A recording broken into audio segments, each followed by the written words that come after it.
पिछले वीडियो में आपने उच्चारण स्थान से संबंधित एक नियम देखा था। कंठ वाला एकु है, विसर्जनीय नाम कंठ है। संस्कृत साहित्य में संस्कृत की वर्णमाला के अंतर्गत 48 वर्णों का उल्लेख किया गया था। उन 48 वर्णों के उच्चारण स्थान भी आप आज देखेंगे, जिनमें से एक उच्चारण स्थान पिछले वीडियो में आपको बताया था, कंठ वाला। हमारा जो कंठ होता है, इससे संबंधित एक सूत्र लिखा था कि एकु है विसर्जनीय नाम कंठ है। एकु है विसर्जनीय नाम कंठ है। इसमें ए का मतलब ए और आ, दो वर्ण तो ये हुए। कु का मतलब होता है के वर्ग, यानी के, खे, गे, घे, णे, 2 और 5 7। एक है, एकु है 8 और एक विसर्ज यानी विसर्ग। तो ए, आ, के, खे, गे, घे, णे, है एवं विसर्ग, इन 9 वर्णों का उच्चारण कंठ की सहायता से होता है। नंबर 2, तालु। दूसरा उच्चारण स्थान है तालु, जिसका सूत्र है ई चू शानाम तालु। ई चू शानाम तालु। सारे वर्ण इसी में निहित हैं, इसी में छिपे हुए हैं। सबसे पहले इस सूत्र में ई का उल्लेख हुआ है, ई। तो ई का मतलब ई, लघु ई और दीर्घ ई, दोनों ई हैं इसमें। मैंने पिछले वीडियो में भी आपको कहा था कि जहाँ कु, चू, तू, तू ये आते हैं, इसका मतलब के वर्ग, चे वर्ग, टे वर्ग ये होता है। तो उसमें एकु आया था पहले वाले में, इसमें ईचू आया है। तो चू का मतलब चे वर्ग। चे वर्ग में 5 वर्ण है, चे, छे, जे, झे, णे। और ये का मतलब ये यज्ञ, और शे का मतलब शे शलगम। तो इन वर्णों का उच्चारण तालु की सहायता से होता है। ई, चे, छे, जे, झे, णे, ये एवं से, वो ही 9 वर्ण इसमें हैं। तो इसको हिंदी में देखें, अर्थात ई, चे, छे, जे, झे, णे, ये चे वर्ग के वर्ण हैं। ये एवं शे, 9 वर्ण हो गए। इन 9 वर्णों का उच्चारण, इन 9 वर्णों का उच्चारण तालु की सहायता से होता है। अतः इनका उच्चारण स्थान तालु है। तो ई चूए सानाम तालु, यानी ई चे वर्ग, चे, छे, जे, झेणे, ये एवं शे, इन वर्णों का उच्चारण तालु की सहायता से होता है। अतः इनका जो उच्चारण स्थान है वो तालु है। ई, अपन ई बोलेंगे तो तालु की तरफ जीभ अग्रसर होगी, तालु की तरफ जीभ बढ़ेगी। इन वर्णों का उच्चारण जब करेंगे तो तालु से या तो स्पर्श करेगी या तालु की ओर जीभ अग्रसित होगी, इसलिए उनका उच्चारण स्थान तालु है। अगला देखें,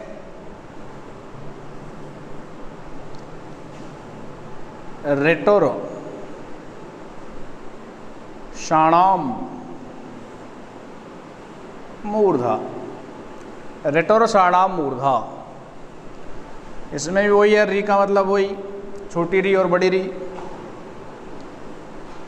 अर्थात री।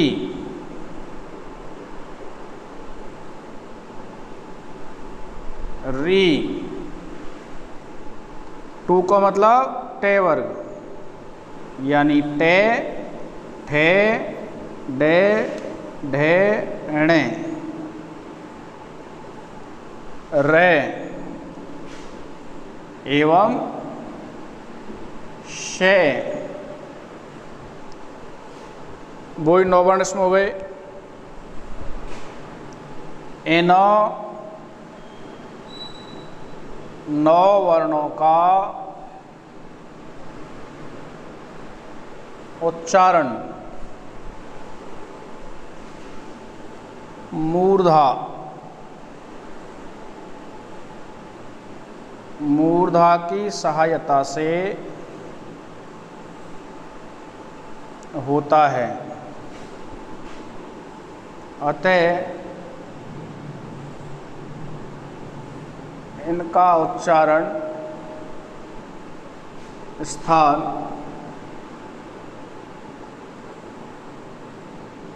मूर्धा है।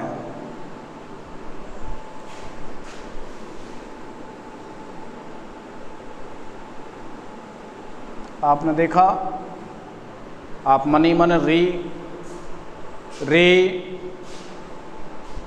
टे, ठे, डे, ढे, णे, शे एवं रे, इन वर्णों का जब आप अपने मन ही मन में उच्चारण करोगे तो आप एहसास करोगे कि आपकी जो जीभ है वो मूर्धा की ओर अग्रसित होगी। इसलिए इनको मूर्धा की मदद से बोला जाता है, मूर्धा की सहायता से इनका उच्चारण किया जाता है, इसलिए इनका उच्चारण स्थान माना गया है मूर्धा। इसके बाद चौथा देखते हैं, दंता यानी दांत। लृतुल सानाम दंतः,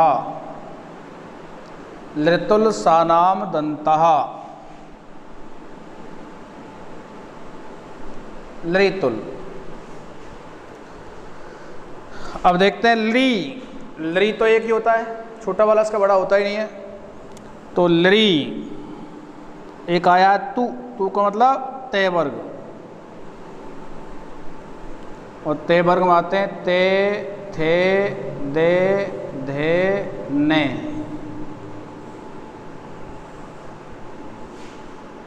एक आया इसमें ले, एक आया इसमें से। तो ये इसमें रह गए 8 वर्ण, लरी, ते, थे, दे, धे, ने, ले एवं से। इन 8 वर्णों का, इन 8 वर्णों का उच्चारण दंता यानी दांतों की सहायता से होता है, की सहायता से होता है। अतः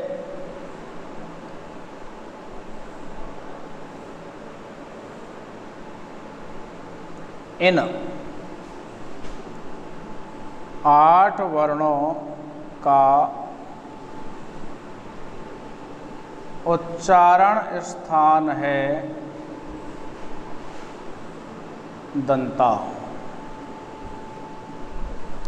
तो पहला जो कंठ था उसमें 9, तालु में 9, मूर्धा में 9, दंता में 8, अर्थात ये अब तक जो वर्णों का उच्चारण स्थान आप पढ़ चुके हो वो 9 × 27 और 8 45 वर्णों का उच्चारण स्थान पढ़ चुके हो। कंठ में 9, तालु में 9, मूर्धा में 9 27 और 8 दंता में। इस प्रकार 27 और 8 35 वर्णों का उच्चारण स्थान आप अब तक पढ़ चुके हो, अध्ययन कर चुके हो। बचे हैं अब आपके 13, उनको देखते हैं। एक 5वां है, 5वां उच्चारण स्थान है ओष्ठ,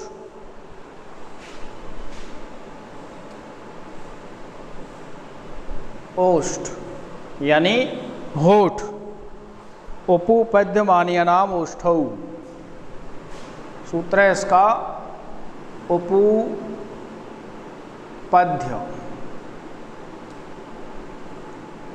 मानीयानामौष्ठौ, उपपद्यमानीयनाम औष्ठौ। आपने देखा स्वरों में कंठ में ए और आ हो गए, तालु में ई और ई हो गए, मूर्धा में री और री हो गए, दंता में लरी हो गया। यानी 7 स्वर आपके अब तक आ चुके हैं। बचे 6, जिनमें से इसमें आ रहे हैं 2 उ आया है सबसे पहले, उ यानी छोटा उ एवं बड़ा उ, लघु उ एवं दीर्घ उ। तो देखते हैं इसका मतलब, इसका तात्पर्य है अर्थात उ पे वर्ग यानी पे, फे, बे, भे एवं में।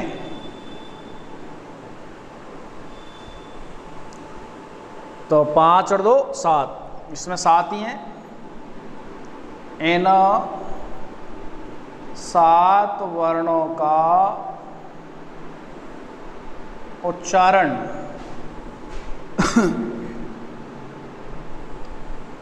ओष्ठ की सहायता से होता है।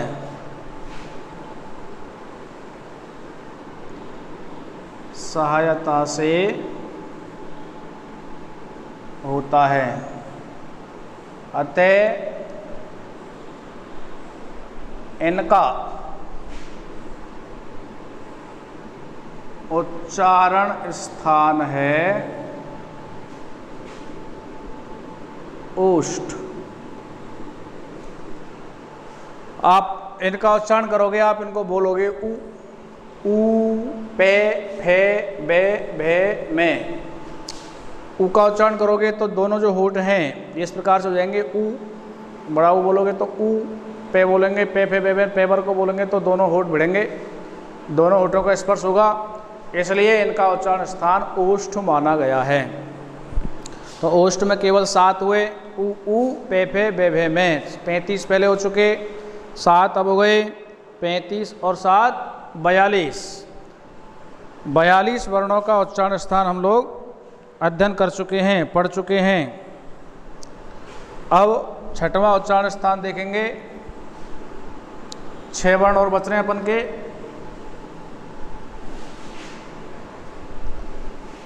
कंठ तालु यानी कंठ और तालु मिश्रित, जिसमें कंठ भी काम करेगा तालु भी काम करेगा। कुछ ऐसे वर्ण हैं जो कंठ और तालु दोनों की सहायता से उच्चारित होते हैं। ए दैतो कंठ तालु, ए दैतो कंठ तालु। इसमें ए और आई 2 वर्ण है, मात्र 2 वर्ण। ए दई, दई में आई की मात्रा है, तो अर्थात ए एवं ऐ 2 ही वर्ण है। ए एवं ऐ का उच्चारण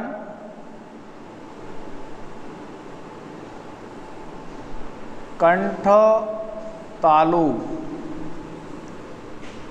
की सहायता से होता है। अतः इनका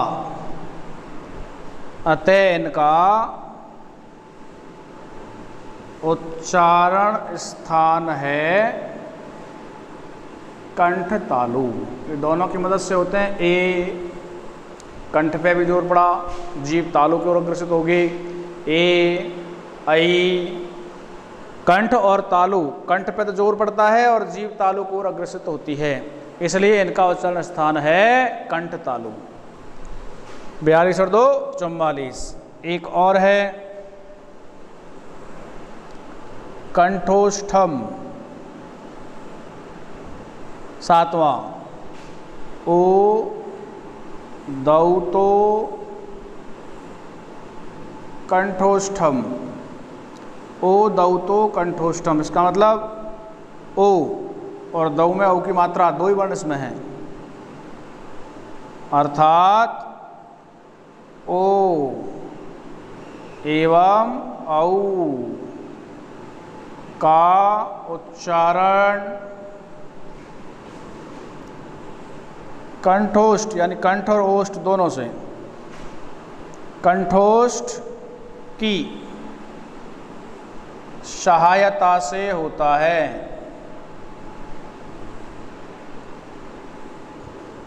अतः इन वर्णों का, इन दो वर्णों का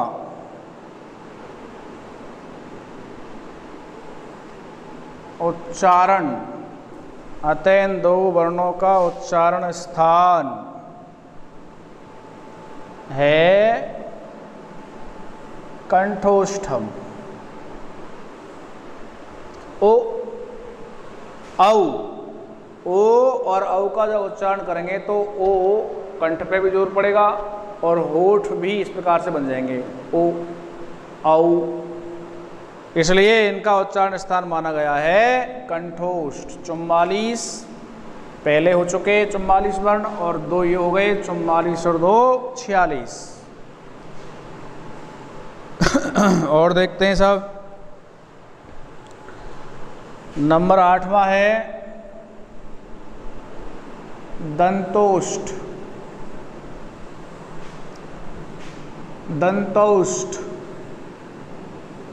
8 वकारस्य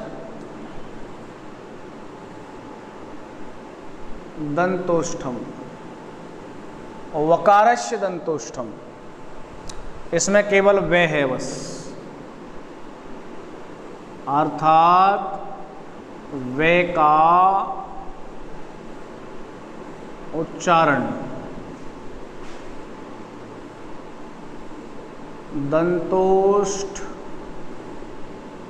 की सहायता से, दंतोष्ठ यानी दांत और होठ, दंतोष्ठ की सहायता से होता है। अतः इस एक वे वर्ण का, मात्र एक ही वर्ण है, अतः इस एक वे वर्ण का उच्चारण स्थान है दंतोष्ठ। वे इसमें आपके जो होठ हैं वो दांतों से भी स्पर्श करेंगे और दोनों होठों भी अर्ध रूप से स्पर्श करेंगे, इसलिए दांत और होठ दोनों काम कर रहे हैं इसका उच्चारण करने में। तो उस वे वर्ण का उच्चारण स्थान हुआ दंतोष्ठ, यानी 46 और 1 47 वर्णों का उच्चारण स्थान आप अब तक पढ़ चुके हैं।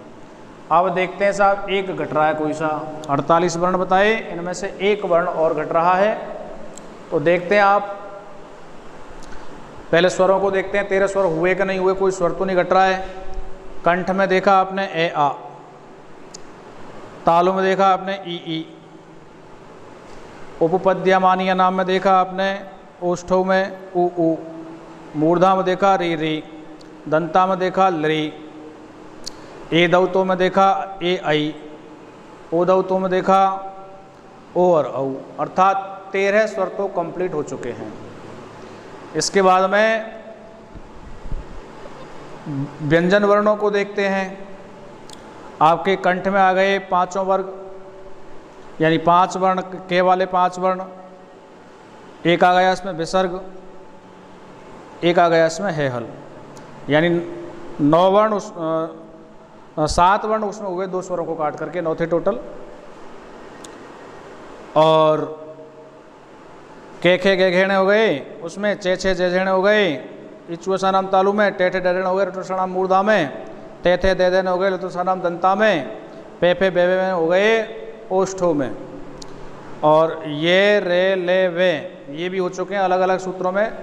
और शे, है ये भी हो चुके हैं। विसर्ग भी आ चुका है पहले में। एक अनुस्वार घट रहा है, अभी तक अनुस्वार नहीं आया कोई में। तो इसको देखें, लास्ट अनुस्वार वाला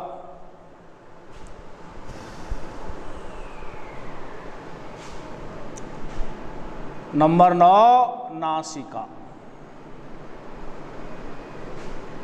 एणे, में, एणे, एणे, ने, नानाम,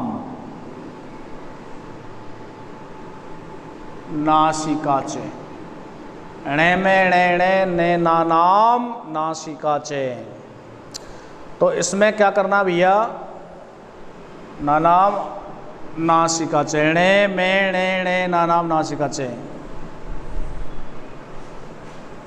इसमें देखो ये 5 अणे हैं, 1 2 3 4 5। 5 पंचम वर्ण जो होते हैं पांचों वर्गों के लास्ट में 5 बार, हालांकि इनका उच्चारण स्थान आ चुका है,